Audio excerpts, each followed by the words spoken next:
Computer. Lights.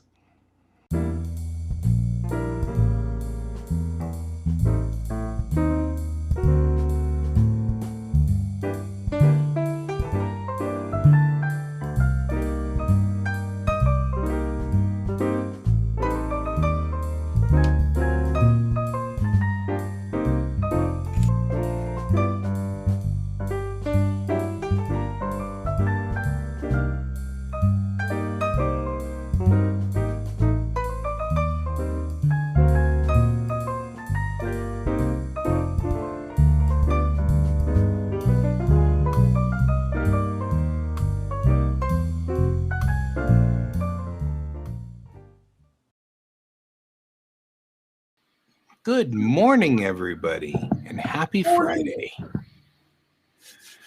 Good morning. Good morning, Pepper. Good to see you. It's been so long since the last time we were hanging out together. I know. Have you grown? It feels like it was last week. Oh, wait. It was last week, but it was also 2 days ago. Right? We're just saying. Oh, man. Oh, That's all right. I will say something did happen, and I think you'll get a kick out of it. So Okay. As you know, I work with pigment powders. You know, Yes. This one. So this is known as Prussian Blue Luxe. This is my first time working with this pigment. Okay. And I had to transfer it from a bag into a jar because I don't like going into bags very often for pigments. Right.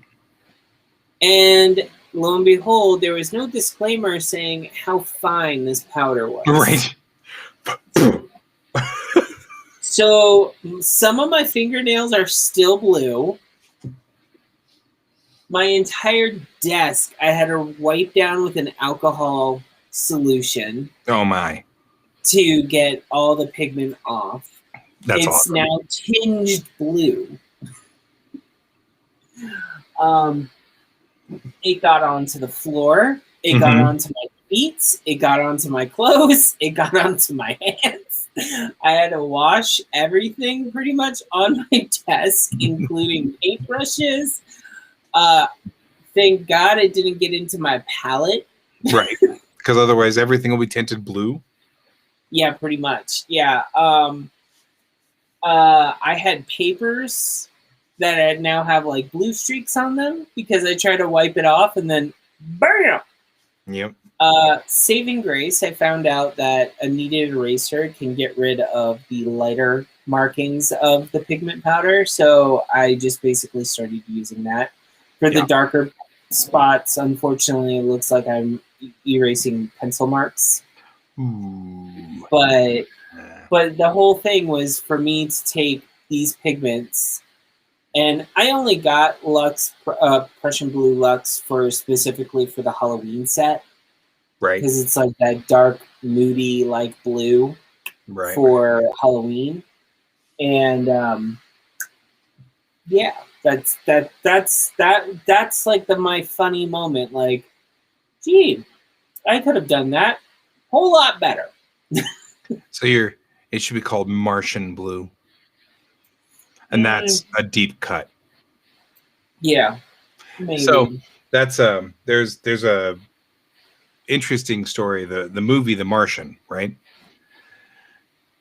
Andy Weir had talked about that, the author who wrote it. He talked about it. He's like, everything about that is well researched and totally detailed, but I made one mistake, and I don't know how I would have gotten out of it. And that is that Martian sandstorms are like a fog, because Martian sand is so fine that it does exactly what that Prussian blue did. It just and it just sits suspended, and then the fog just rolls in and then it rolls out. But it's not this with sand blowing everything over and ships falling over. It's just a fog.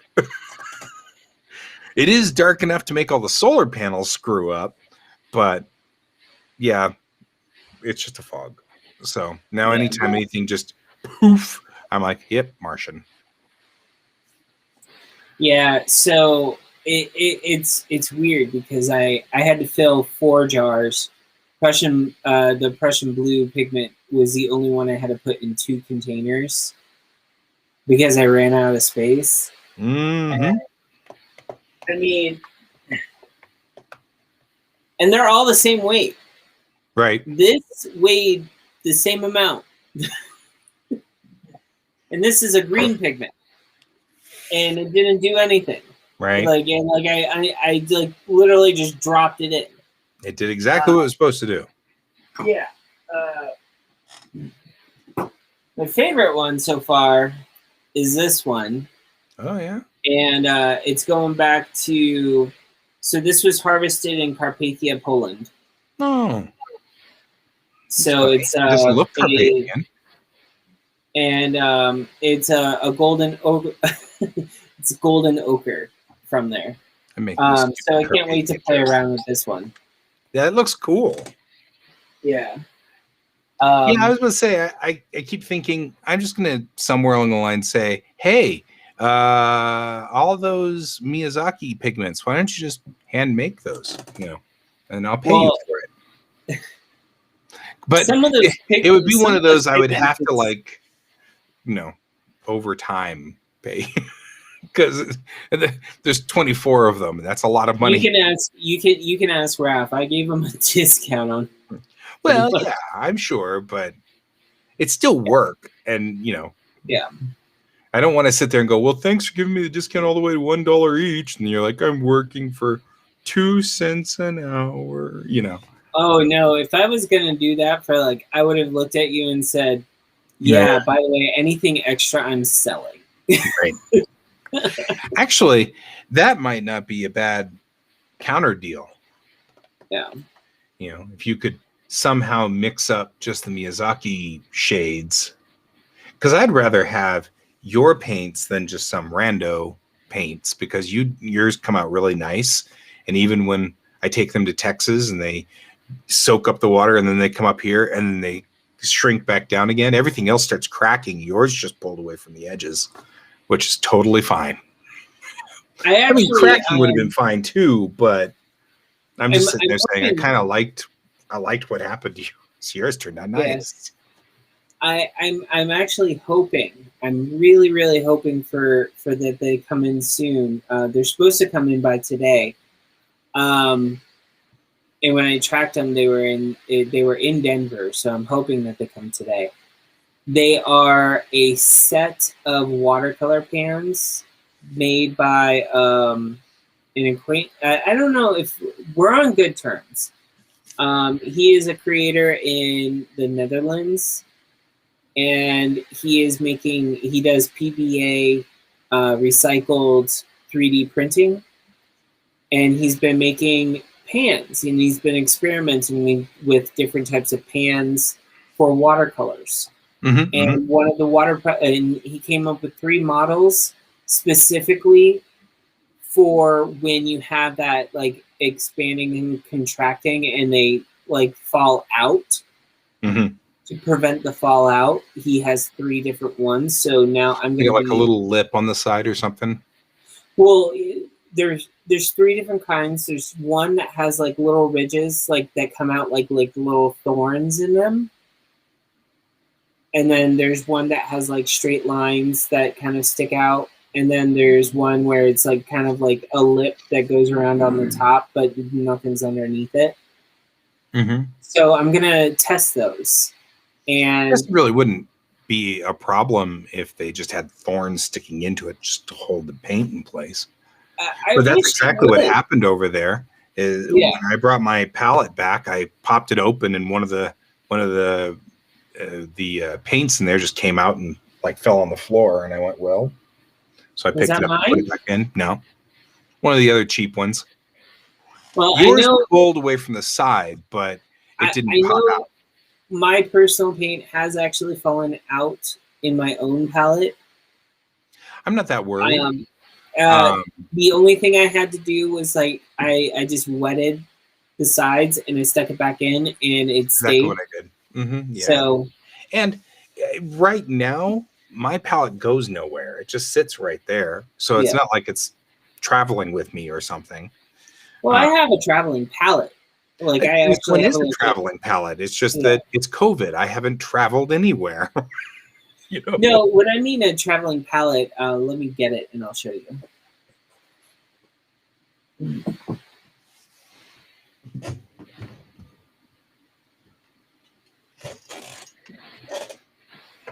So I have this. Uh-huh. It's very cute. Yep. Yeah. Yeah. So Yeah, well, one of the things that I and was here's thinking your is mixing pan. they make neat little inserts for these that you can print. And now that I've Yeah. got a printer, I'm going to put a couple of those pan inserts in here so I can just keep this guy around with me too, in case I just happen to be somewhere. And, you know, always on me sort of watercolors would be useful. I don't trust my 3D printer. I'll have to ask you for one. That's fine. My 3D printer is a resin. So once I've Ooh. dialed it all in, it should make really nice. And especially something this big is totally operable on my printer.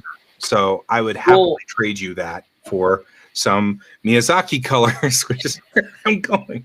All I want is a Miyazaki palette. I will have to figure out because some of them, like I'll be realistic. Some of the colors in Holbein are Holbein specific. They are not sold pigments. My entire goal here is to start somewhere. That's the entire goal. I don't.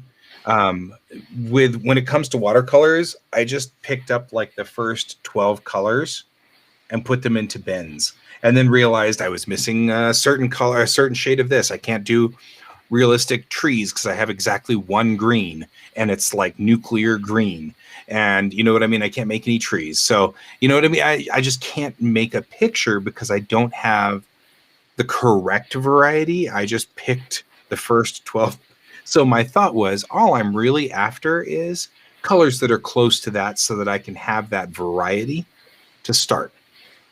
So it doesn't have to be exactly the same. I just want like a light green and a darker green and that pink, because I didn't even think about pink, but I probably need pink somewhere along the line.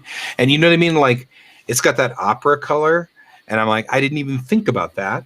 And in fact, I think, didn't we got powder from come on, I can't think of his name. Neil. He gave us that pink powder. We could paint out of that and I'd be fine. The pinkest pink. Okay, so opera pink and the pinkest pink are separate pigments for sure. Right. The pinkest pink, I love it because it's actually more light fast than opera pink, but it is highlighter pink. I like it. Yeah, it is highlighter pink. It's somewhat obnoxious. Like, I'm not trying to knock it. It is when I say it's pink, I mean pink. As my mom would say, it was pank. Yeah, it's pank. Pank. But no, I mean, so really, literally what I'm after is not that you match the color perfectly. It's that I have those 3 shades of green-ish, give or take. The pink, you know, there's a pink in there. I didn't even think about pink. You know, the shades of brown, that black, and that you can come up with some other alternative that does not involve bones. And you know what I mean? Like, so I'm not looking for. I have a neutral black now. It's black ochre. It's an earthen black, so it will not. Yeah, because there's one of them was a blue black, like a bluish black, and the other one was like a warm black. Yeah, so that's why I was like, or a warm gray, like that Davies gray was a warmish gray. So I'm going to actually bring that up. I have a pigment that I call Pepper's gray. Now the problem is it has ultramarine blue in it, so it basically separates if there's too much water. So you get like a mixture of gray, brown, and blue at times as it separates. That sounds kind of interesting. What I think we need to do is, and now that you have the vaccine, I just need to get the vaccine so that we can actually sit there And hang out together. Yeah. and hang out. Or I can just wear a mask. I can bring over all my pigments and we can formulate everything. Right. Well, the biggest concern I had with all of COVID was that I was going to get sick and end up having to go visit the hospital since I don't have insurance. So Yeah. if I will wear a mask happily, but let's bring this up here. So this is what this is like a traditional Miyazaki-esque painting. Mm-hmm. And all I want to be able to do is just paint this. I'm not this literally, but you know what I mean? Oh no, I know exactly what you mean, and I can tell you right now, like the mixtures of greens and stuff like that, like that's what you're going for, and I do like that.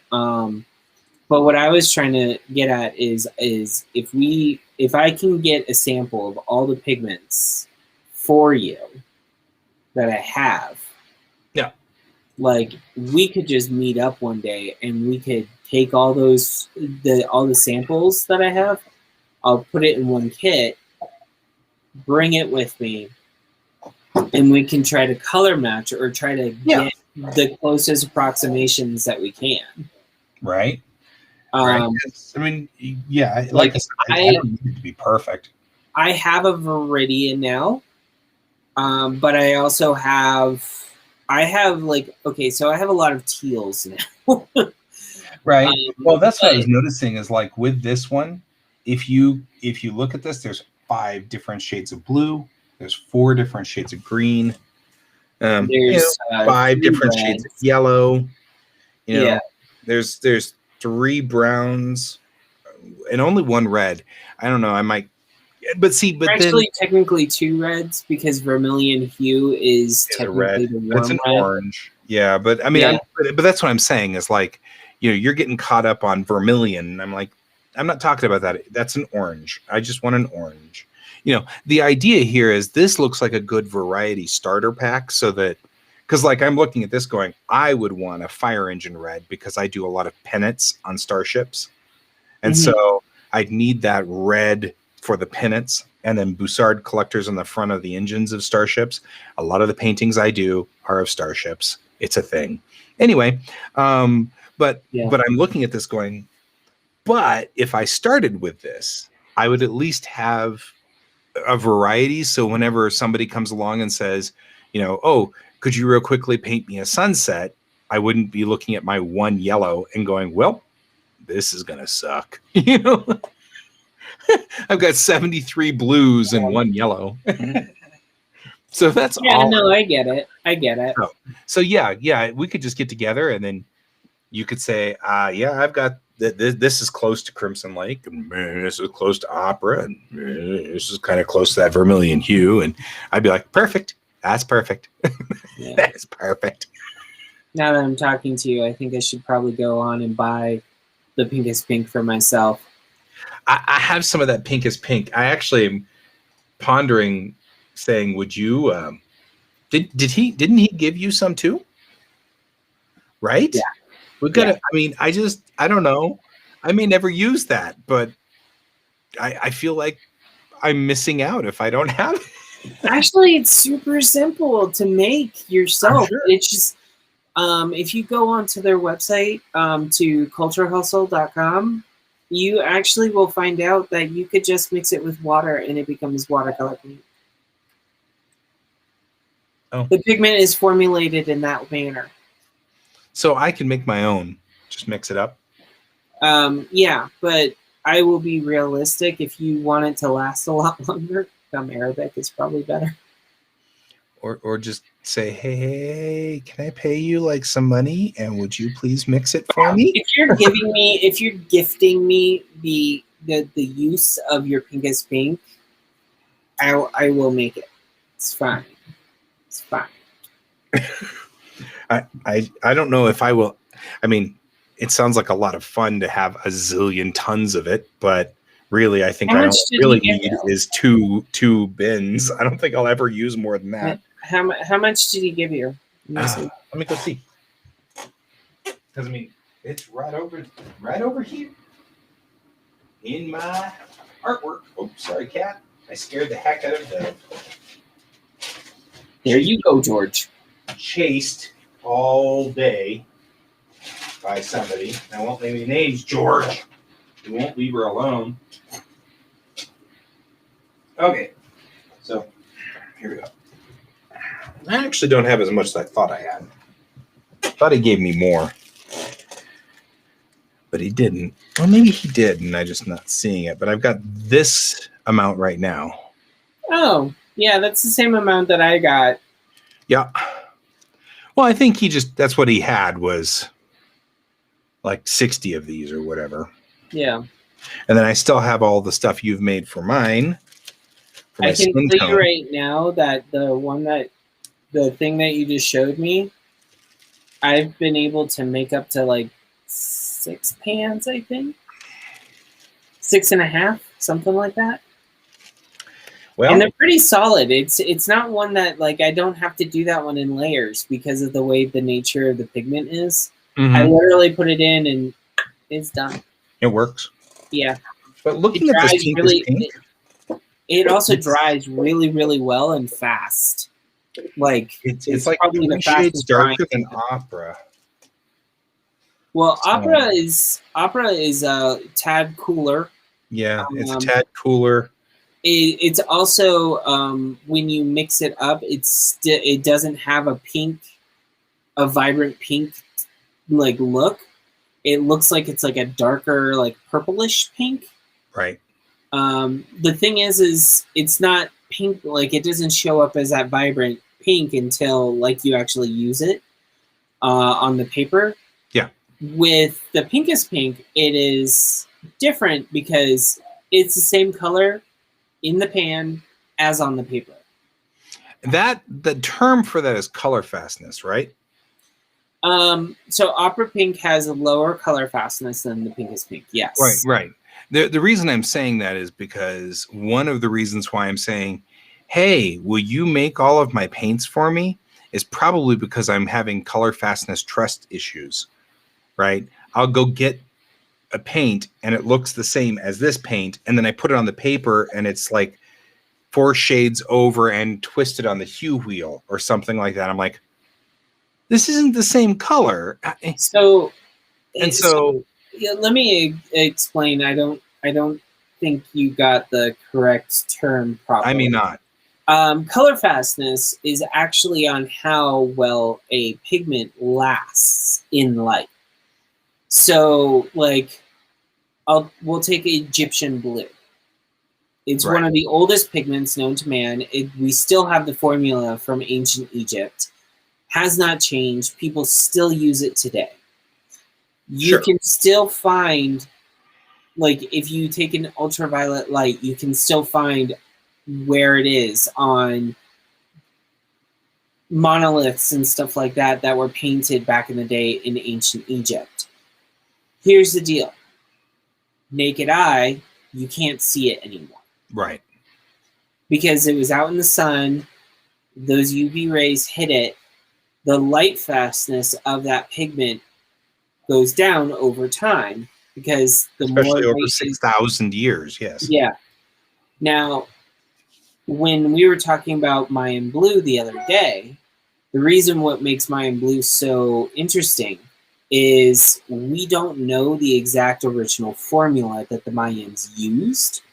So any type of Mayan blue genuine that is saying is basically we're hoping that it's the approximation properly. Right. But Mayan blue, Mayan red, Mayan turquoise, all of the Mayan pigments that were developed back in the day have a light fastness much better than Egyptian pigments. The only Egyptian pigments that pretty much lasted are ones that we still use every day. Right. And when you get into what you're talking about, basically you're talking about when pigments oxidize. And oxidization of a pigment is that called oxidization? Basically, it's when the color changes because it's been out in the open and exposed to oxygen for some period of time. Yep. It's usually for lower quality paints. It is not necessarily higher quality paints. So if you spend, say, $1.50 on a tube of paint, and that happens, but then you buy the same then you buy that same pigment color in a tube that you paid $30 for, that color won't oxidize. Do you That see makes sense. So there's like a lot of different things that can go on with pigments. Well, So, that's my biggest gripe, right? I mean, Yeah. like let's just say we've got this cadmium green and this bamboo green are really close to each other. And so what will happen with me is I'll go get something that looks just like that cadmium green, and then something else that looks like the bamboo green, slightly darker, but clearly the same thing. And then I'll paint them, and for some reason the darker one goes lighter and the lighter one goes darker, and then they're both the same color. And I'm like, why did I do this? Yeah. So you And also it's have other really hard too, because like the Viridian hue, the cadmium green, the bamboo green here are all very similar. It's one of the reasons why I kind of want to take that Viridian hue and do this yellow green, which is more like a drab. I mean, if nothing else, I am much more likely to draw tanks or paint tanks, which would be drab. So, I'm just, don't mind me. I'm just grabbing some pigments because you're making me think. yeah, because like totally that's for me, I'm sitting here. That's why I'm like, I don't really care for it to be exactly the same, just the same rough idea. But I'm going to swap out this Viridian hue for that cobalt green yellow. So this is manganese violet, also known as mineral violet. Okay. This is part of the mixture for the Holbein pigment. To the pink, gray. Yeah, I'm like, what color does that match? Opera or bright violet? Yeah. Might be bright violet. So Might be that violet gray down here, which it's another one. The lavender isn't as cool as the violet gray. So I know that this has a blue tint to it, but this is actually a light green pigment right here. Is that like permanent green number 1? Yeah, pretty much. Here, let's just, while you're doing this, I'm going to put that back up here because I'm looking at these and you should look at them too if you're going to be doing this. So I have, I have a reproduction of Parisian green, which could go for replacing cadmium green deep.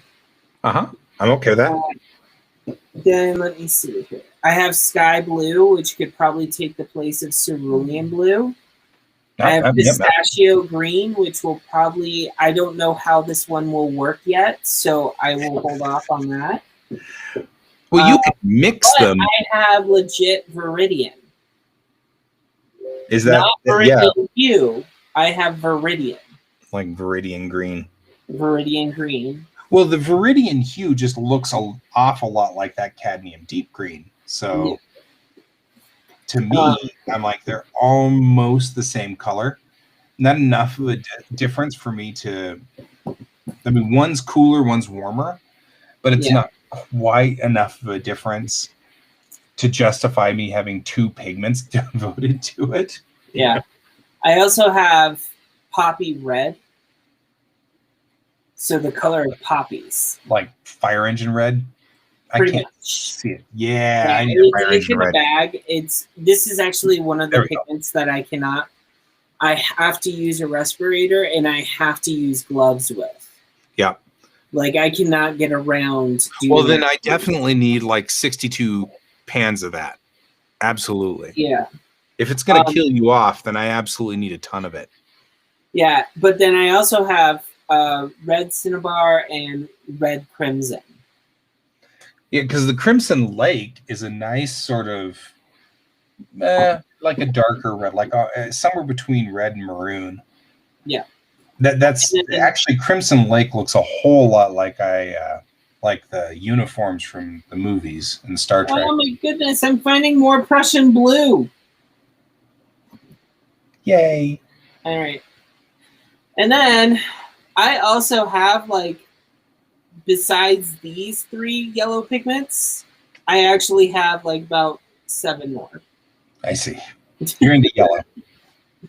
Well, that's all right. I see here 1, 2, 3, 4, 5. 5 different yellows in one way or another. Which makes sense. Sun and in sunsets, and I mean it's Miyazaki, you know. Yeah. There's going to be a lot of suns and sunsets and things like that. Well, in what was it? We went to. So we were at the. We were at, what was the place? We were at Xfinity. No, AT&T. To go over like our plan and stuff. Sorry, I'm putting those back because. No, I actually was just suddenly having a thought, which was, if you made like a fake Miyazaki palette, you know, this is like similar to the Miyazaki palette from the Ghibli Museum, that might actually sell. It would, but I also could never put it as Studio Ghibli or Miyazaki. No, of course not. What you do is you call it, you know, the Pepperzaki palette, and I then think I'll avoid that. I don't right, like but I mean, the point being that you can. I mean, there's nothing illegal about saying this is the same hues and paints as Studio Ghibli's Miyazaki palette. There's nothing illegal about that. Yeah, I mean, I have a few colors already that I kind of have to like be very careful with because I have to reformulate a few colors is what I was trying to say, because there are some parts of my palette that I relied on Mayan Red for, and in order for me to get genuine Mayan Red, I have to go to the Japanese company, which I can only get like I can't even get 4 grams of it anymore. Like, no, sorry, I get 5 grams at a time, and it would cost me $30 per that. Right. But all I'm saying is, like, when we do this project here, I actually was thinking, I'm sitting here going, oh man, this is going to be brutal. But the truth of the matter is, I'm sure that there would be a number of people, just seeing how many people were interested in this breakdown. You know, the only way to get this is to literally go to Mitaka, right? And that's a very expensive trip to get your 24 colors. You know, it would be worth it. It would be so worth it. Well, so my bestie and I are talking about a 2022 or possibly 2023 return to Japan, and he was like, "So, Studio Ghibli Museum, right?" I'm like, "Oh yeah, hell yeah." And I said, the only way to do this, of course, you have to get tickets at a Lawson, which is their version of 7-Eleven or PDQ or whatever. But you have to literally be in the, and you can only get it for like a month or 2 down the road. So you have to be in Japan for more than 1 month or whatever in order to get them. Well, I happen to have buddies over there, so I'll be like, hey, would you go over and just pick up some tickets for the Studio Ghibli Museum for this time period? You know, and then, you know, give them the money and stuff, and then we can have the tickets. But yeah, my battle plan is to go over there and buy one, but then I intend to not do anything with it. I intend to not actually use it. I just want to have one. You know what I mean? Just so I can have one. So this mock-up that we're making is totally still going to be used. And that's probably not going to be until next year or the year after, depending on how long it takes us to save up the inordinate amount of money it's going to take to get to Japan. James is talking about getting an Airbnb and stuff like that. And so we're trying to kind of work on working the system so that we can figure out a place that's convenient but not that expensive. So if we put it near like the Yamanote or the Chuo, we can then probably get through just about anywhere on trains. So, but anyway, the TLDR on this is that I'm I'm just looking at mimicking this, but then I was thinking once we mimic this, you could probably sell them as these are the same colors as used in the Studio Ghibli version. I wouldn't claim that they would be the same colors. I would probably say this is probably the closest outside of Japan.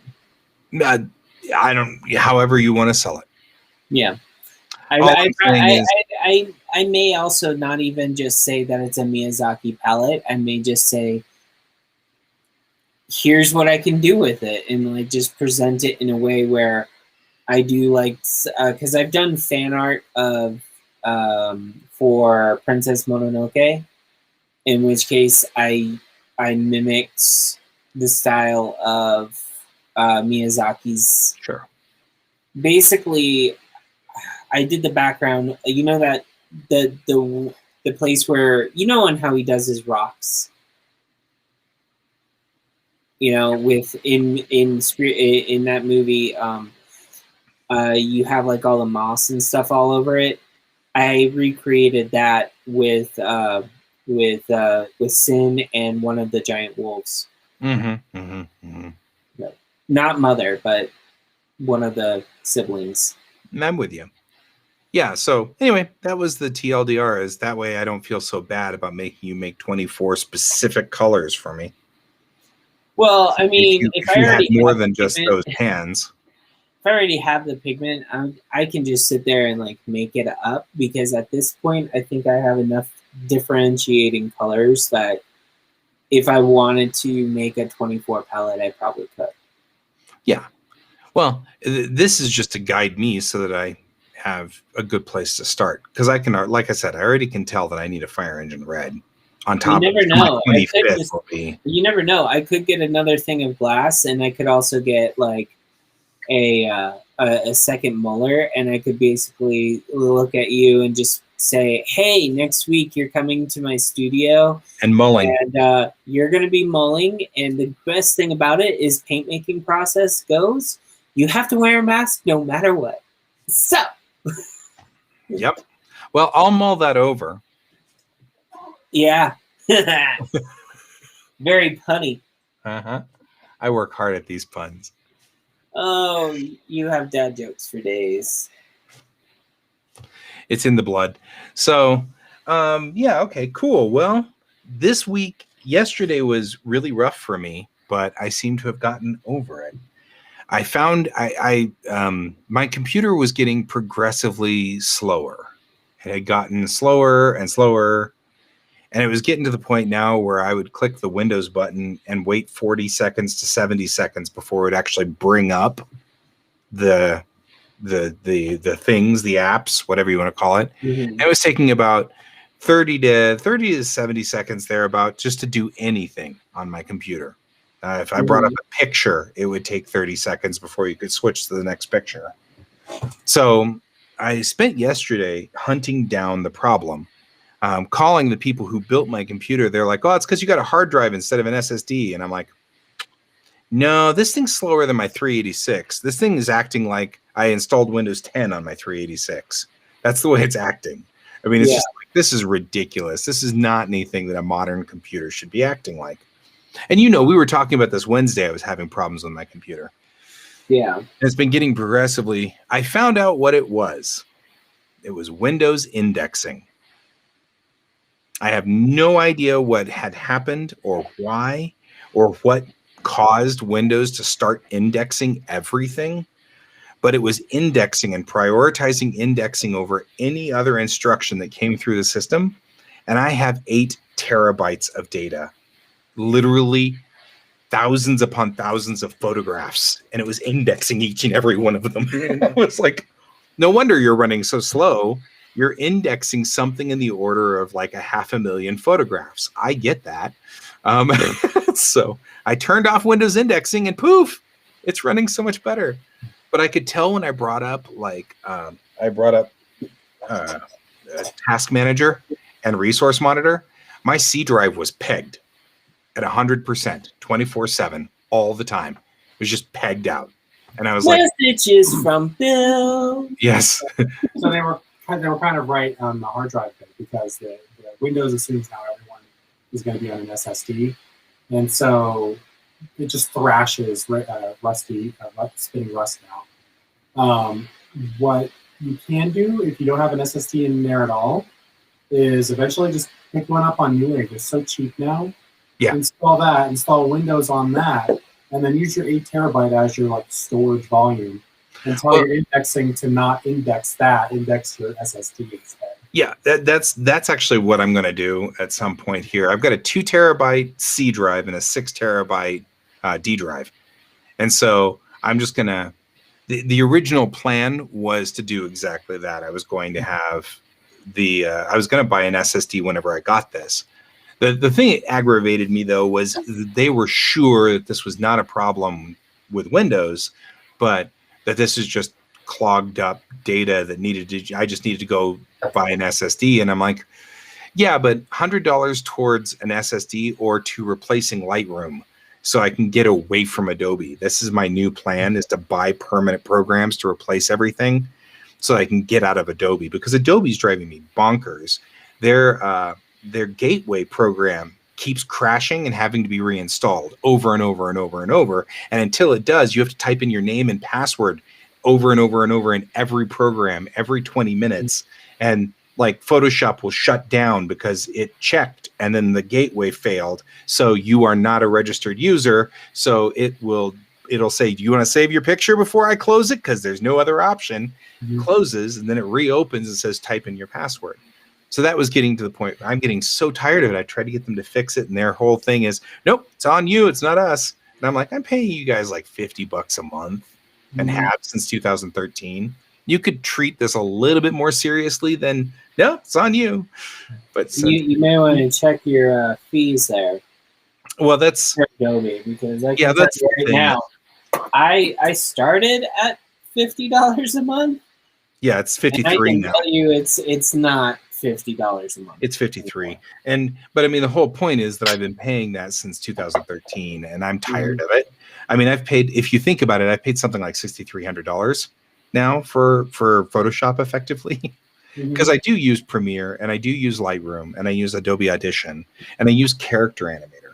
And so those are the ones that I'm trying to replace, because if I can replace those 5, well, I've got most of my comic book stuff transferred over to Clip Studio Paint.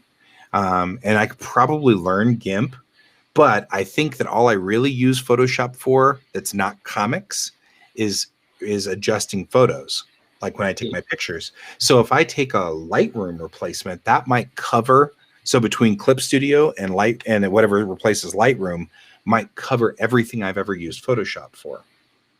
And so I can dump Photoshop.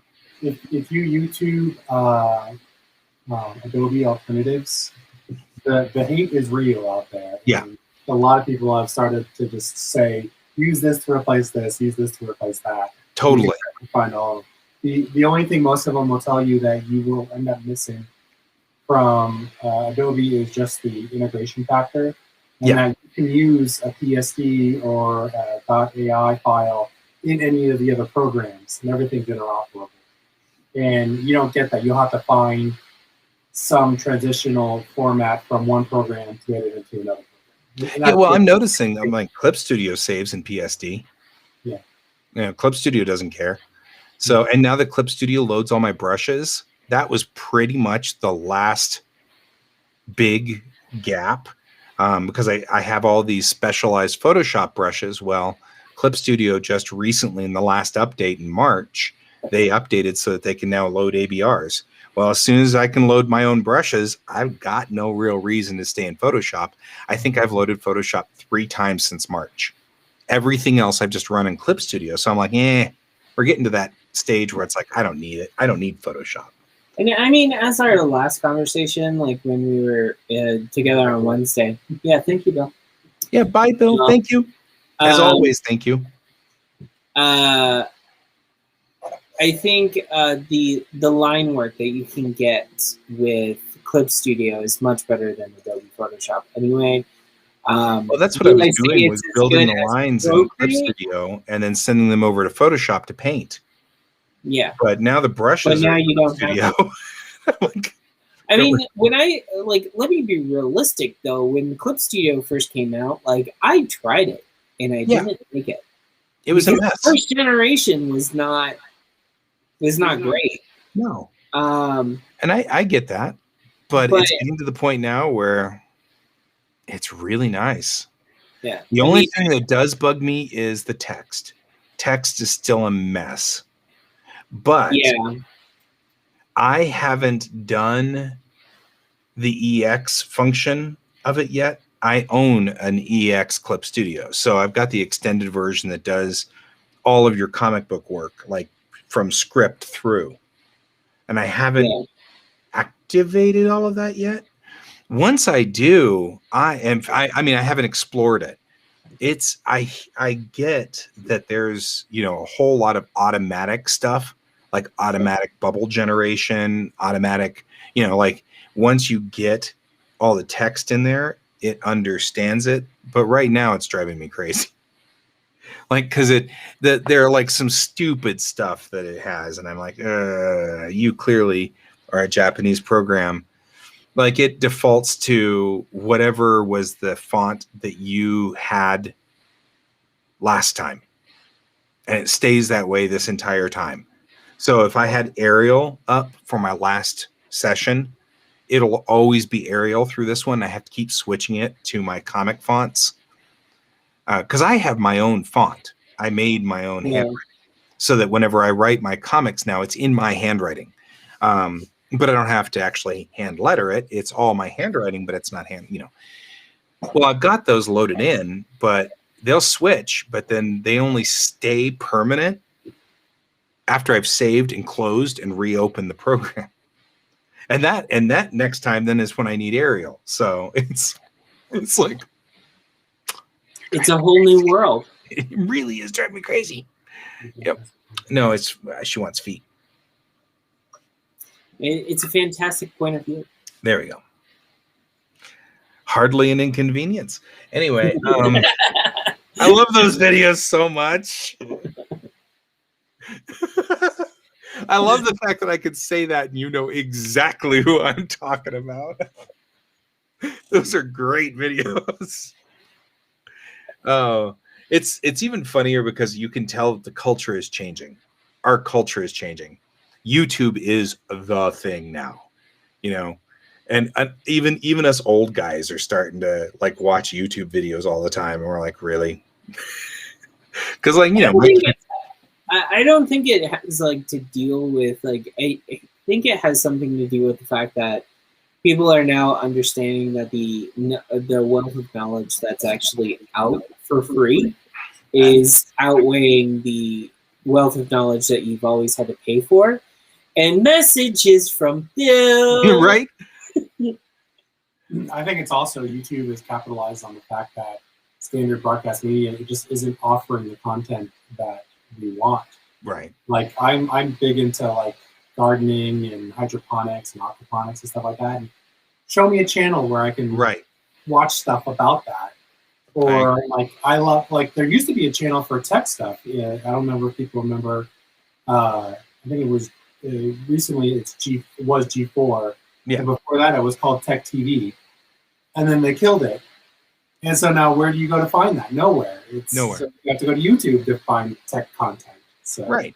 Well, and like, Pepper and I, we watch artists paint all day. So effectively 24/7 Bob Ross, which is fine if you've got Bob Ross all the time. But we like all of these varying different types of styles. So you're going to end up with, whatever. I have been following a specific young lady who is Japanese, but she lives in Britain. And she does these real in-depth deep dives on Japanese language. Like what I was learning on Tuesday, which was great, was they use the passive voice for saying that they're disappointed or annoyed. So instead of just saying, Pepper ate my cake, the jerk, they won't say that. They'll say, the cake was eaten by somebody. And then look pointedly at Pepper. But they'll use the passive voice. And I've never understood that grammar. I feel called out. Yeah. I feel called out. You're just feeling called out because you ate my cake, man. That's why. but That's the she thing. Is I explains would have it eaten in the such cake. a wonderfully detailed way, and exactly the way that I like to learn languages, which is not just learn this grammar point, but why do you culturally say this grammar point? What's the point of saying this grammar point? Why do we do that? And that has been so cool. I actually I was able to, my wife also speaks Japanese, and she calls up and I said, I made somebody take the trash out before he could do, or I made somebody take the trash out and do his homework before he could play games. And she's like, why are you using the passive voice? And I'm like, because he didn't want to do it. And she's like, oh, I never really realized that was why they were doing that. And I'm like, I learned that today. I was all excited. But the same thing, you can get Japanese language off of, NHK, but it's the same thing. It's, pen o kudasai, pen o kudasai. And you're like, okay, that's fine, but, you're not telling me Yeah, why. I think also at the same time though we have to understand that a lot of the stuff on YouTube, like for better or more, for some of the things that like since you're talking about languages, I was trying to get more familiar with the French language because I was trying to learn Right. French and failing at it miserably. And I was like watching these videos, and then at the end of every video, it's like if you pay $39.99, this like you get a month-long class that immerses you in this language, and you get all of the little quirks, so that if you ever went to France, you would actually be seen as a French person. Right. Like you would be like. So like instead of they use a different terminology, and so they do have like they say like wait, yeah, Right. um, Nandake. yeah, Every language has it. yeah. It's like it's and then like but if you see certain words written in French and you try to read them in English, it's completely different meanings. Yeah. Well, and that's like, what fascinates me about languages in general. My sister is learning Russian right now, and she's going through all of these wild things. But the other day, she was talking about Turkey, the country, Turkey, and she's like, so I just found out that Turkey is a specific word in Russian, which explains to me why it's called whatever in Arabic. And I was like, what? And she's like, apparently, don't ask me how this all went down. But then she went into this. Well, no, she did. She said, ask me how it went down. She went through this whole thing about the Ottoman Empire and control. And when Ottoman Empire had control, they took over Turkey. And when they did, then the Slavics came in, and then there was this mix mash, and the Slavics had control of Turkey for a while. And so it got this Slavic name, but then the Slavic name got pushed back into Arabic when the Ottoman Empire took it over. And I was like, that's actually really freaking fascinating. My sister speaks Arabic. Now she speaks Russian and Arabic. And so like, she's like, I didn't make the connection between those two. I'll do that from time to time between Chinese and Japanese.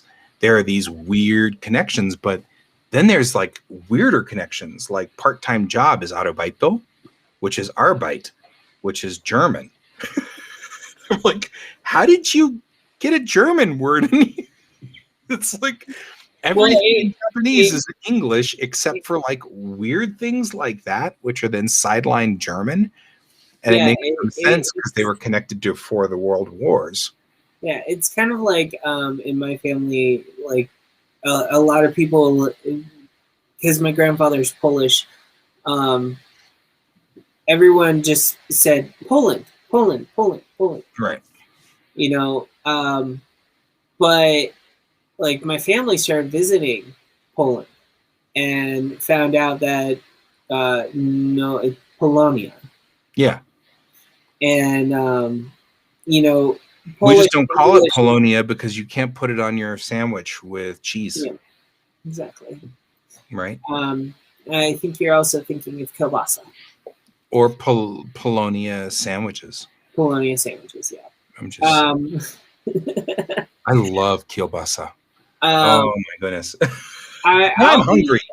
But I'll be like realistic. Like there's some things about like when I looked into like different things, Poland actually decided one year that as a nation they were going to vote and see if they wanted to update their language. So so I was raised thinking Dziadek and Babciu were grandma and grandpa. Or sorry, Right. grandpa and grandma. Dziadek is grandpa, Babciu is grandmother. Mhm. They now have different words for those titles. Which makes some sense. I mean, everything has Yeah. gotten updated. Japanese got a whole slew of the ideographic characters excised Yeah, because they were using all 2,000 or 2,500 characters from Chinese, and Mhm. they had two 45 character long phonographic like sound type Mhm. alphabets, and so people had to learn like a zillion characters to write in Japanese. And in after the Second World War, they cut it down to 1,945 total that you ever need to know, and that Yeah. covers everything from legal documents all the way through to just signs on the road. That's still a lot, but at least you know you can do it. Whereas before it was 2,000 to 9,000, and you could have used any of them in there, and who knows? And then you get these obscure ones, and you're like, and I mean, it's like really out there, but it makes the Chinese always sound so like learned to the Japanese because they'll come in with all 9,000 of those characters.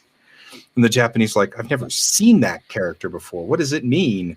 And it means, well, riding a donkey while backwards in an alleyway, okay, why did you even make a character for that? It's like, you don't even need that.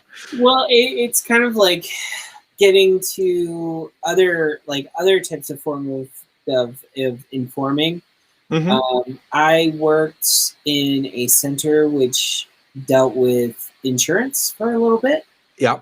And when they rolled out ICD-10 to America, we basically got new codes for insurance code. Some of those insurance coding was there was a code for if you were hit by a duck Right. and got injured. There was a code if you That's the survived a Aflac cause. whale hitting you. Right. There was a code if you got sucked into a jet engine and survived.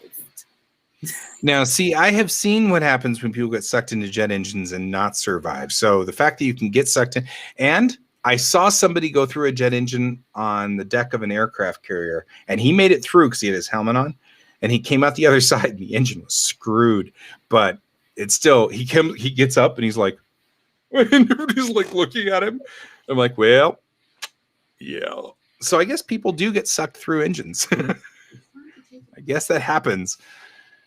But it's the same thing. Like there's a character out there for like mashing with a pestle, specifically crushing something with a pestle, which the fact that we still have the word pestle, means, which of course is something that most people don't use, but there's a character for that.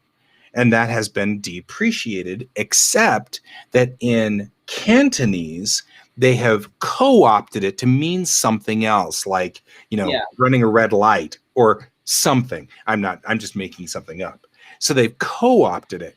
So the character keeps coming back to the Japanese, and they don't know what that character means because they're looking at it. And, if you look it up in a dictionary, it's going to say crushing something with a pestle. And they'll be like, wait a minute, what? I mean, is this something to do with mochi? Because that's what they do with mochi is they'll pound it with a pestle. And so they'll think it has something to do with mochi, and it has something to do with a traffic law somewhere in Cantonese.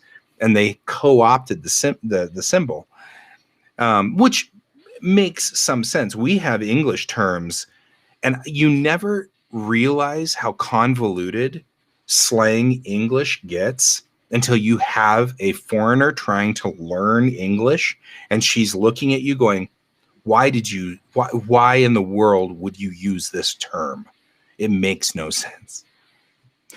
Because Asuka has done that with me a number of times. She'll look at me and go, why? What? And I'll be like, I can't help you, dude. This probably happened sometime. Like, she really hates the plural thing.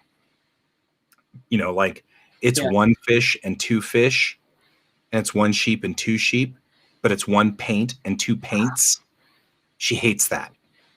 And I said, it's easier to think about if you think about the fact that English is really three languages in a trench coat pretending to be a real language.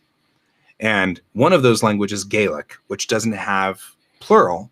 And so a number of words, anything that you think of that probably would be on an English island, is going to have no plurals. Fish, sheep, moose, things that would be on the English island would not have a plural. And she's like, oh, that's a lot easier. And I'm like, yeah. And then the other two languages are... With one exception, with two animals, geese and mice. Well, those come from German. Yep. Which is why they convert. Mm-hmm. Because German converts the word over. And that's what I told her. I said, then you think there were French and there were Germans in London. And the French were rich and the Germans were soldiers. So words that are military, words that have a lot of military feel are going to come from our German side. Mm-hmm. And then the rich side, things that are opulent, things that are about like food, especially, that's going to come from French. And so it's going to have the French conversion. And she's like, this is a whole lot easier than just hard learning everything, because I now can make an educated guess. She's like, you know, usually plurals give me a lot of fits. There are no plurals in Japanese. So she's like, they give me a lot of trouble. She said, but this helps me at least target in and make an educated guess. I can at least try to get it right. Yeah. If I think about this and go, oh, this is kind of more militaristic, so it's probably going to have a converted, unconverted. That's where that ES comes from and stuff like that. All those weird endings on things. I think that's why I like when I look back at my childhood and like going into junior high, having two different English classes. Good morning, Don. Good morning, Donald. We're talking about languages, oddly. So we don't know why we're talking about languages. We just are. And I'm gonna try to wrap up my thoughts on what I was trying to say. Because I just realized it's 10 o'clock, so we have like another half an hour we can go. Yeah, give or take. So, like, we had what was known as language arts, which was specifically for learning to read. Like, not better, but basically be more on point with reading. And then our English classes literally focused on how to write, how to define words, all of that, like the condensed, like basically we didn't write stories in that one. We wrote stories in language arts. Right. Well, and that was hard for me to explain to Asuka as well, because like she was like, why do I have language arts and English? And I'm like, well, let me explain. Because it's the same English, thing. Because I hate to say it, but like when you're learning English, you don't realize like even people who speak English have hard times with English itself because it's yes, it's a common language. Yes, it's like because a lot of people from America go over to other countries and don't decide to learn a second language. It has now become very adopted. Yeah. And by a lot of people, you mean Americans. Yes. That's we're notorious for. I wanted to do the passive voice in English. Right. Somebody here doesn't speak another language. Yeah. Donald, And- that's a callback, by the way. We were talking. This whole thing started because I learned a language point earlier this week in Japanese about using passive voice to be passive to aggressive, apparently in Japanese. So that's what we were talking about. But what I find interesting is everyone's like, English is not that hard of a language, and I'm like, if you do a deep dive into the English language, you find out like Old English sounds more like what we consider American English now, and British English is the more advanced form. And yeah, well, British has evolved. So, and I don't know if that's influence from other nations, but yeah, there is pretty solid evidence that 1776 everybody sounded like this. The Brits, we did, all of us sound like this. They didn't evolve the British accent until later on. And the way that they figured that out was that songs don't rhyme. Yeah. If you have BEEN in there and it's supposed to rhyme with TEN, then yeah, well, and Raf's right. I mean, there's a certain amount of that. I'm not answering that. But I mean, if you have TEN and BEEN in your musical stanzas, they rhyme in English, but they don't rhyme in British English, Queen's English. Yeah. Because then it become, that's the other way around. No, that's correct. Because it's ten and ben. And in British English, it'd be ten and bean. And they don't rhyme anymore. And since it's a rule of English that all of our music has to have stanzas that rhyme, which recently I realized that's not universal. Japanese songs don't rhyme. Not at all. And neither do Korean songs. The thing is what really is interesting is when I was doing those language arts classes and we got to the bit of poetry, we actually have a form of poetry. It's called free-form poetry in English. Which doesn't rhyme. Yeah. Which nothing rhymes. And I absolutely love it.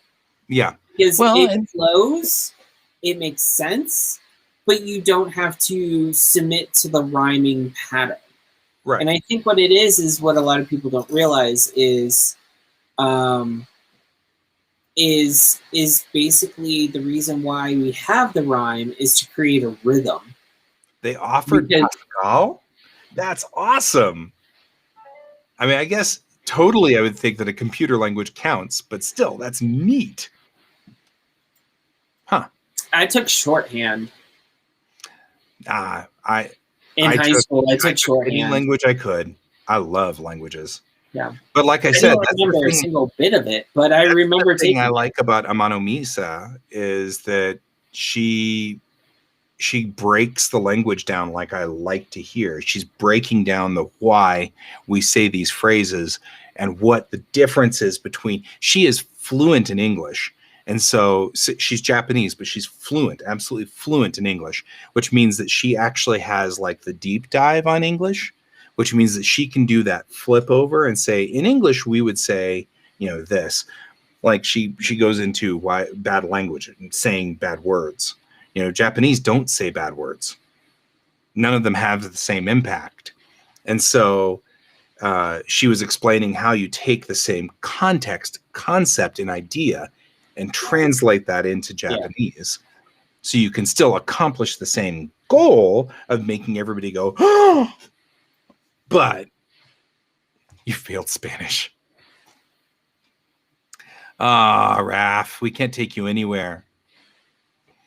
If just means that Raf has to learn now. Yeah, I know. Raf's got to go learn Spanish. Actually, what I would love to learn are some of the dying languages, the Native American languages that are starting to fade. Some of those, because there's history behind those and so much culture involved, I would love to pick up some of those. I wonder if I Well, know anybody who might have connections. I can tell you right now that the Lakota language, I believe, is on Duolingo as a free format. Yeah, And but I need to find somebody who will tell me all of the cultural stuff, because that's the way I remember it. I remember the language a whole lot better if people start telling me, "Oh, we say this because, you know, yes, technically it means," like we were talking about in Cantonese, technically it means crushing something up with a pestle, but what we really mean is don't run a red light. Look, how did you get there? You know, I love languages. That's the best part, because there's always stories. And I'm all about the stories. I think as a person, I'm all about the stories. I love finding out why why would you do that? You know, it's like that's the best thing ever. So Kind of like that one Star Trek culture that Picard had to deal with, where everything the is Children of Tamar. Yeah. Yeah, I bring up the Children of Tamar a lot. Mostly because that's from an episode called Darmok, for those of you. It's the infamous Darmok and Jalad at Tanagra. Shaka, when the walls fell. Yeah. The best part about that is that whole episode is about memes. If you think about it, like 20 years before we had memes. But I'm watching my kid communicate to other kids in memes. He actually, the other day, somebody said something and he went, "Data, lore." And I went, "You just transmitted a meme. And the worst part about this is I got it." I'm like, "You don't even know who Lore is." Because I've never shown you those episodes yet. You don't even know who Lore is. Anyway. Mexico Spanish. Yeah, Mexico Spanish, as opposed to Castilian Spanish, I think both of those, that's one, if I ever tackle Spanish, I want to tackle both. Like get Mexican Spanish and Castilian, because then I'd want to know, why did you change this? Why did you change that? You know, why did this evolve to that? That would be much more, that'd be fascinating to me. Because that would be the same kind of story. We've got some fascinating words that alter between Queen's English and American English. My favorite story being, you know, my buddy next door neighbor who was British, and he kept saying that girl is so fit. And I kept saying, how do you know she works out? And it took me a while to realize that fit is British for hot. And he didn't understand hot. And I wasn't getting fit, but you know. Well, it kind of goes back to like when I was talking about the language arts classes and the English class being different when with my education. The English classes that I took, we covered British. Yeah, no, because, I mean, that's really why I want to learn it, is because then I would get Native American. Yeah. That's another thing I'd want to see. What is the Native American influence? Where did that come in? How did that start to integrate in? Yeah. All of that's so fascinating to me. Yeah. The other thing I want to mention is, and I kind of want to touch bases on what Raf is talking about, because he was probably more familiar with Mexican Spanish than he was with Castilian Spanish. And the thing is my first Spanish teacher was Castilian Spanish. My second Spanish teacher was Cuban Spanish. Oh my goodness. My third Spanish teacher was a woman from the Bronx, New York, and very much Jewish. But she spoke like she was from Colombia. Right. So regional dialects, because when we're talking, like, if we compare regional dialects, the English language only has like maybe 5 or 6 variations, whereas Spanish has, depending on the country, is Which native tribe was in the area that affected that version of Spanish on how it evolved? I don't know. Because Colombian Spanish does not Indian sound- Spanish or Indian English too. Right. Because India took English and just evolved it completely into a different version too. Yeah. So, Well, but you're right. well, that's why I Colombian said Spanish it's is like 5 or way 6 different. Yeah, I mean, it is what it is, but it all deals with slang and how you say a word and how the Native American dialects of the Native Americas dialects Right. affected different languages. Like Brazil, their base language, what Brazil has is not Spanish; it's Portuguese. Right. I was about to say Peruvian Portuguese is very influenced by Mayan, by the Mayan cultures and the Toltecs, the Olmecs, all of those that were in that area, all of those languages have trickled into that Portuguese, and you get the same thing, that rich texture, full of history and full of just amazing stories.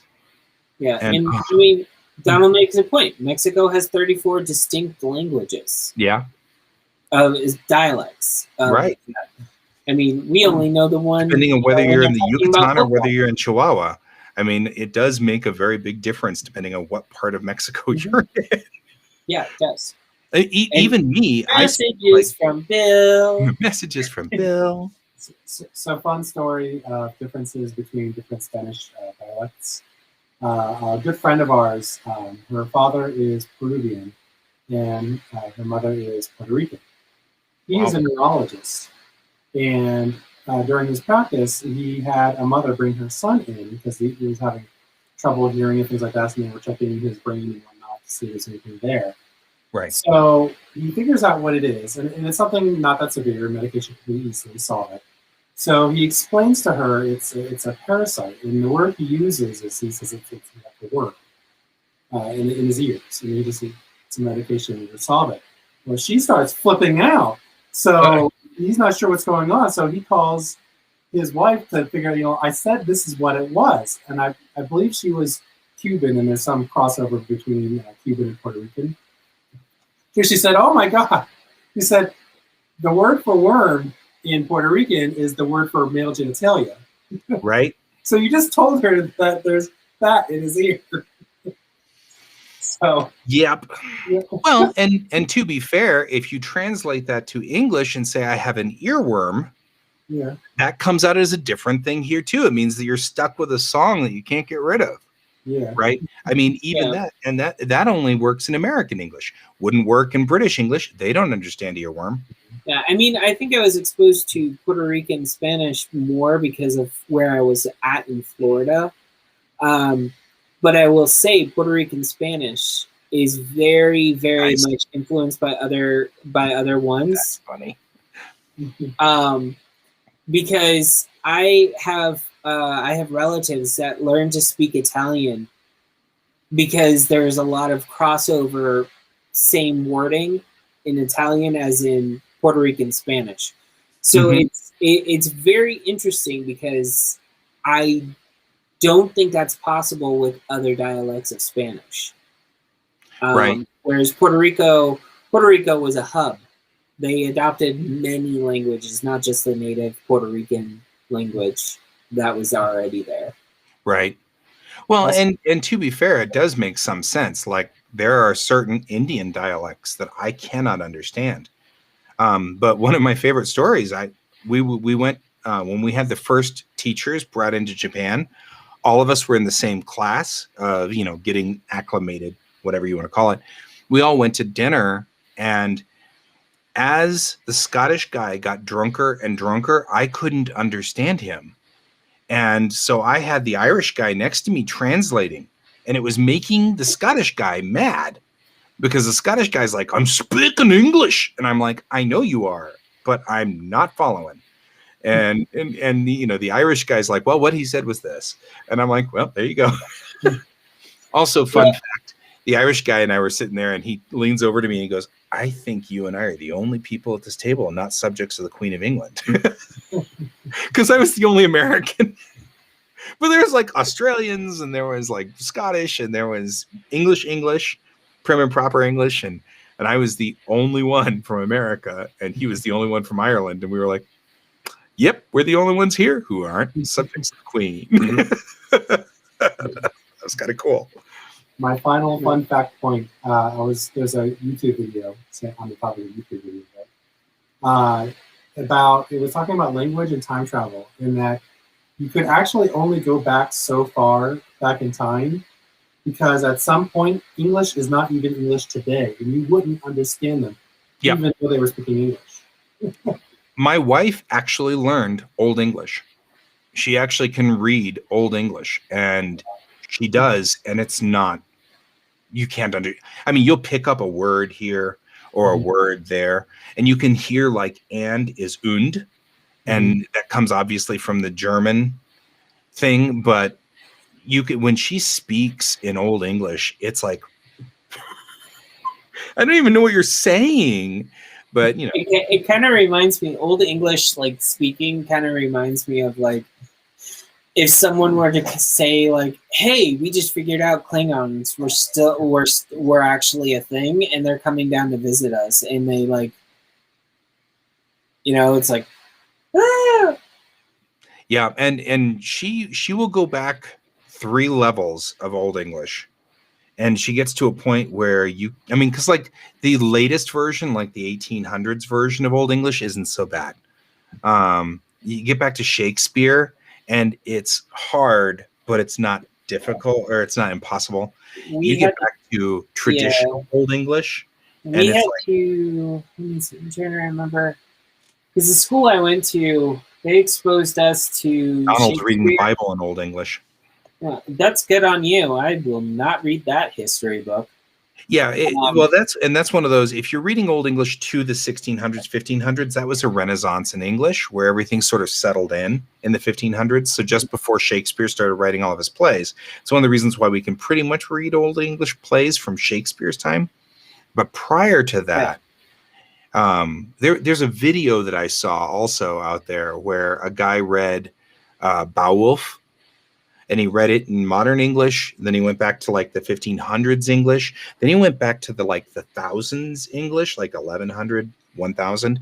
And it was like at that point in time, he's like, and I'm like, whoa. I don't even know what you're saying. Yeah, it's evolved right out.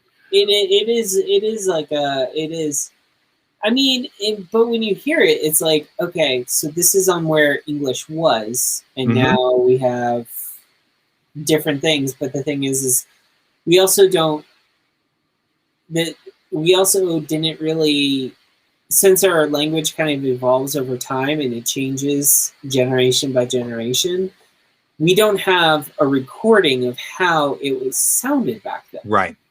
All we have a guesstimation. The primers that they would teach their kids. And that's all we've got, is the physical primers. Yeah. But this is actually leading totally to where I am with Bellatrix Rising, with them having a completely different language.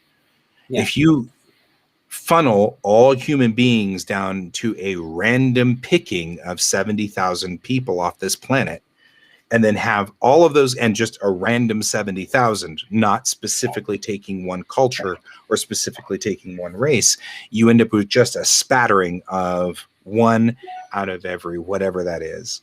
And you put them on a ship, and then you spend 500 years, then you're going to end up with English, Spanish, Chinese, Japanese, that they're all speaking, that this pigeon of all those languages being mashed together. And then somebody's going to finally say, look, I can't tell what somebody from this province even wants to vote for. So let's standardize our language a little somewhere along the line. So they standardize the language out, and then you end up getting, well, we're going to borrow these from this language and this from this language, and they're going to take all these pieces to make one language. Yeah. So that's where I am with Bellatrix Rising. Everybody speaks Common, but that's not English. It's just English. And in fact, I actually have a scene between a character that's 500 years old who's coming into the future, and our captain, and they're like discussing a specific word, and the translator keeps translating it as this word, and when the girl says it back, it's a different word. The translator keeps going back and forth with flipping the word, which I think is going to be the F word, because I think that's the funniest word. And I think having both of them say that F word back and forth and back and forth. You said blah. I didn't say that. I said blah. That's exactly what I just said. I think it would be a hysterical statement about, universal translators and stuff. So yeah, I'm gonna have fun with that. Yeah, language is always fun, especially when you're talking about comics and when you're writing them. So, bringing up Louisiana, I've been going back over Treehouse Witch because it takes place in Louisiana. Every time we say Creole, all I can hear is, "I'm glad for you all to see me. I guarantee." What's really interesting is I don't have any Creole characters because all of my Creole experience is from on-screen movies. So I had a Cajun uncle.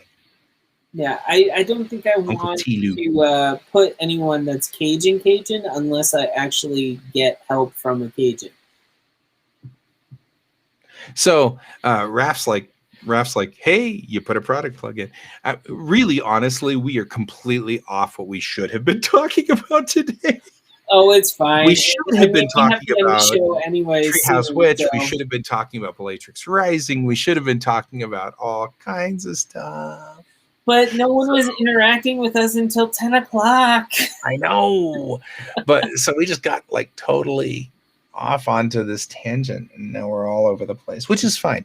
My computer apparently is running fine. I have about 12 things loaded at the same time right now, just to see if this will trash my computer, and everything is running, and I've got my monitor up right here. I've got the not you. I've got my resource monitor up, and I've been watching my resources, and I'm not using anything. It is amazing that one thing was bringing this entire computer down. But I have Clip Studio Paint and Photoshop running right now, both of them, and this, and OBS, and 3 windows of Chrome, and my computer's not so much as hiccuping. It's not even slowing down. So, yep, it was that one thing. It's Windows, man. Windows. Well, and the good news is, Photoshop. I still haven't gotten. That's the one thing, Raph. We were talking about this earlier. I know that Clip Studio has got good text handling somewhere, but the generic text handling on just a page is so rough. It like the font handling and the size handling and all of that stuff, and the kerning, and there's no control over it. It's all over the place, and it makes me bitter and angry. Yeah. I know you are. No, I'm the Apple fanboy. Y'all don't have Apples. You have PCs. Yeah, I like my PC. It's got a window on the side, and the fan has some LEDs, and they go do this number, and it's very pretty. And in my life, that's pretty much what I ask for, and is pretty blinky lights and stuff. I'm sorry, I had to kind of laugh at Donald's comment, the Cajun Star Traveler and his famous gumbo.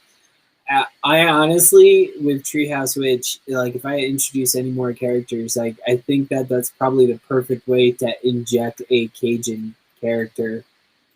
Is that the title of a book or something? I think it's actually something different, but like because if that isn't, it needs to be. That is like the awesomest. I would read the heck out of that book, The Cajun Star Traveler and His Famous Gumbo.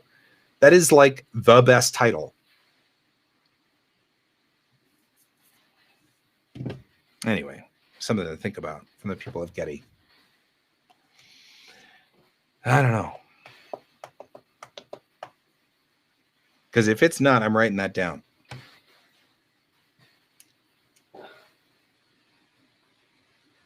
In fact, I'm writing that down anyway.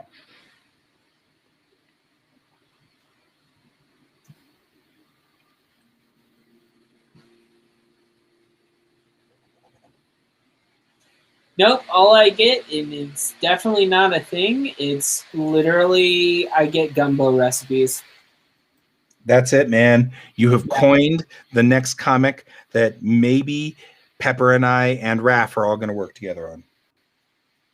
Thank you, Donald. Thank Yes. you very much. Because that I would read the hell out of that book just because I'd be like, the hell does that That title book mean? would require a ton of research. Oh, totally. Probably. Or it could be even funnier if the character really wasn't Cajun and doesn't know how he got it, how he got that title, right? Hitchhiker's Guide to the Galaxy sort of thing. No, I think you would insult real Cajun people. I don't think so. The good news is I lived with real Cajuns for a while, and like, they're pretty easygoing.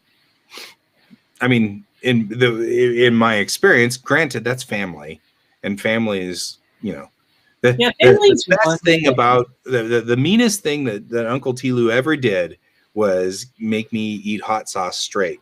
Or he didn't make me. He, well, I bet you can't eat this hot sauce straight, because kids. I'll try anything. Yeah. As a kid. Now I just eat hot sauce on everything because Cajuns. The thing is, and this is a weird one, I don't do well with wasabi or horseradish. Whereas my wife is flipped. She can eat like heaps of horseradish and just like eat it straight, but she can't so much as look at any of my Louisianan style hot sauces. I have like 50 different hot sauces. So the strange American gypsy. That's probably almost true to some degree. I don't know. I mean, Creole culture is really embedded. And so in Louisiana, I honestly, I can actually, I can, in some respects, I can see what Donald's talking about. I think so too. Yeah. I mean, I feel like, I mean, so the head of NDK is from New Orleans, and that's her culture. She's from Ninth Ward. She's from, that's where she grew up, is on Bourbon Street. And so it's fascinating when she starts telling some of the stories about the depth of New Orleans and like the history of all of that stuff. And there's some really deep history there, which of course, being me, I'm like, oh no, tell me more. Tell me all of this. I wish to know all of your culture. Yeah. I love stories. I mean, it's kind of like me and my sisters found out that one of our deceased uncles, I guess, from the founding of America was buried in Savannah, Georgia. There you go. Yeah, we're like a splinter family from him. So like basically like we're descendants of his brother, I guess. It's a super weird thing, but like, again, it's another place where another strange thing happened. I literally, how they say the Civil War was about brother fighting brother? I literally have that in my family. Yeah. One brother joined the Union, the other joined the Confederate side. Oh, no. Like, I mean, straight up, like, our family, basically, they're like, this part of my family's from Rhode Island. They settled and were buried in the South, but they were born in the North. Right. His brother served with him and then just went back to Rhode Island. Right. No, I have most of my family served on the Confederate side. Most of my family did, and we've gone back on most of the threads. I think we have literally one family that did not, that was on the Union side, but I did have one group where the brother joined the North and the other brother joined the South, and then that caused a rift for years and years and years and years. Yeah. That for, I mean, like the northern section of that family never talked to the southern section ever again, sort of thing. And Yeah. now that we're doing the genealogy, we're on the southern side of that family, and we're like, hey, there's an entire like branch of this family that's in the north. Let's talk to them, you know, because like that's what we do. So, you know, it's like it's really weird. Yeah. Oh, and the culture outside, like you go to Baton Rouge, and it's a completely different culture. Yeah, You're absolutely right. so Because it- it's like I have and family there. So when I was going back over the Treehouse Witch, like I just want to like basically this takes place in Louisiana, but a town called Morrisonville, which basically I think I've explained before. This is a alternate reality of our own Earth, where Morrisonville wasn't poisoned to force an entire town that was run differently than the rest of the state. Basically, landowners there, everyone that lived there, weren't white.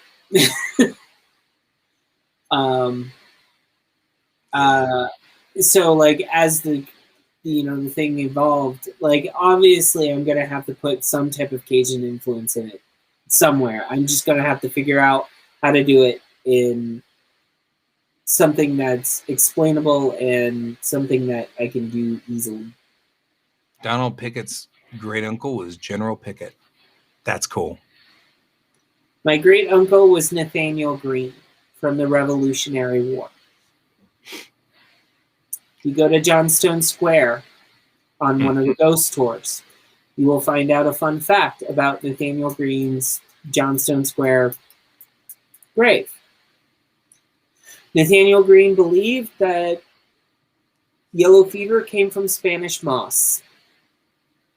So Spanish moss will not grow in Johnstone Square. There They you go. tried to bring it in from other places, and somehow the next day it has been disintegrated. The spirit of him. He haunts This it.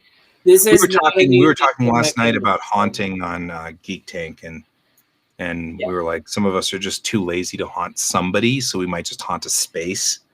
And that's what happened. He's just too lazy to haunt somebody, so instead he haunts the square and kills all the moss. So Well, it kind of feeds into a couple of other things about my family that I just don't want to talk about right now. it's all good.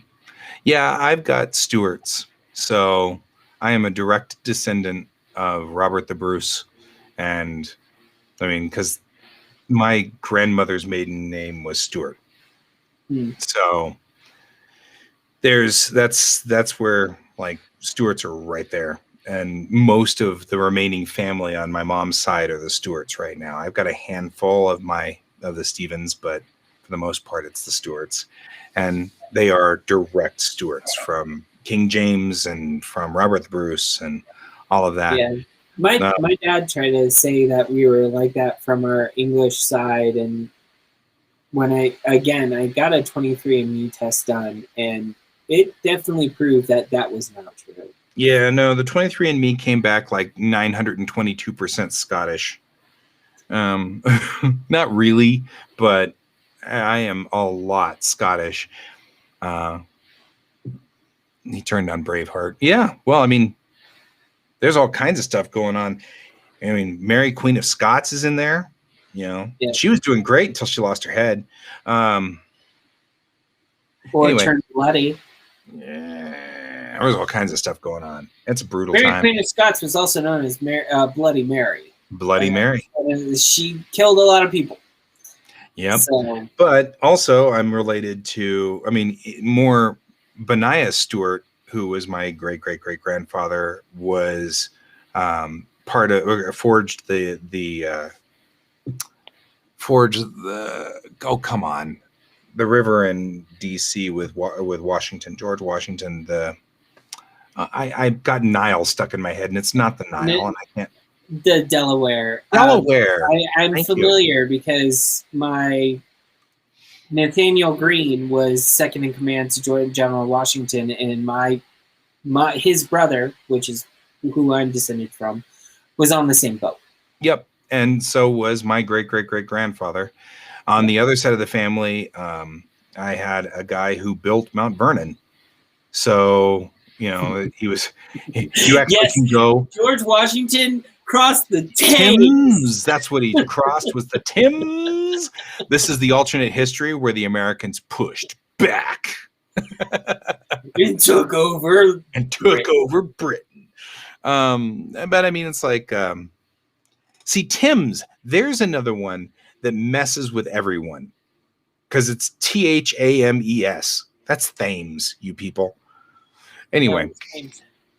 But yeah, so I mean, like, going through history, it's like, that's fascinating to me because, of course, my family has a story, which, like everything, I'm after the story. I just want to know the story. Why did this happen? Oh man, yeah. I swear that's the thing that's going to get me killed by my wife, though. She comes home, oh, I had a bad day. Oh, tell me the story. And she's like, wait a minute. She gives me that look. Do you want it because of the story? You're trying to make me feel better. And I'm like, feel better. Yeah, that's it. I want you to feel better. That's when you hear yes. Right? Because the story is cool. I just want to know what happened. Yeah. So we are approaching a dangerous 2 minutes, and I think we'll probably have to wrap this up. Yeah, Bill has a meeting at 11. I don't think his job would appreciate us talking in the background. But I love the fact that this has been a great discussion with Donald and Raph, too. I love the fact that you two are here, and you've been making great commentary on this show, even though we haven't been anywhere near the comics we're supposed to be writing. But really, we all checked in. You and I checked in with Raph and Colton on Wednesday, so I don't feel so bad. I think Watercolor Wednesday, we can't bring up any topics of our comics and what we're working on. Otherwise, Friday, we'll save it for Fridays. We'll save that for Friday. We should all try to paint on Wednesdays. Hey, Raph, you should join us on Wednesday because you can draw and well, that's only if he's able. The man has a job. What? Job schmob. Yeah. It could be written by Victoria's Secret.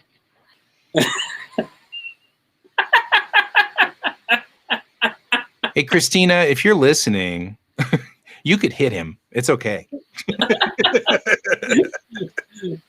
Christina, if you're listening, I'm okay with that. Why not for me? So, but what you guys do behind closed doors is not my problem. So, right? Well, he's not on video, so it's okay. I just know that sometimes, Christina and I, we do that knowing look thing, and then we have to hit Raph. It's a thing. Yeah, Wednesdays tend to be. Yeah, they do tend to be. Well, if you put headphones on or whatever, you could draw with us. But yeah, I could totally see it. We don't want to mess up that. That's why we're leaving early in like 1 minute, is because, frankly, we've got to let Bill get into his meeting, which is totally cool. I'm heading off to write. That's what I'm going to go do. I'm now that my computer is back to headache. Yeah, now that computer is back to nominal, I'm going to get back to work because I think I have. No, you didn't know that. That's fine. So that's cool. Well, okay, guys, it was wonderful having you both here, Raph and Donald, and thank you for joining me, Pepper, as always. And if you're watching this outside, yeah, I hope you enjoyed our language talk of the day. Right, because that's going to Brent, who will watch this later on tonight, because I think he fell asleep. So, I hope you slept well, and we'll see you on the flip side at some point. So anyway, all of you guys, I'm glad you guys joined me, and remember to keep your eyes on the stars. Bye-bye.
Computer, good night.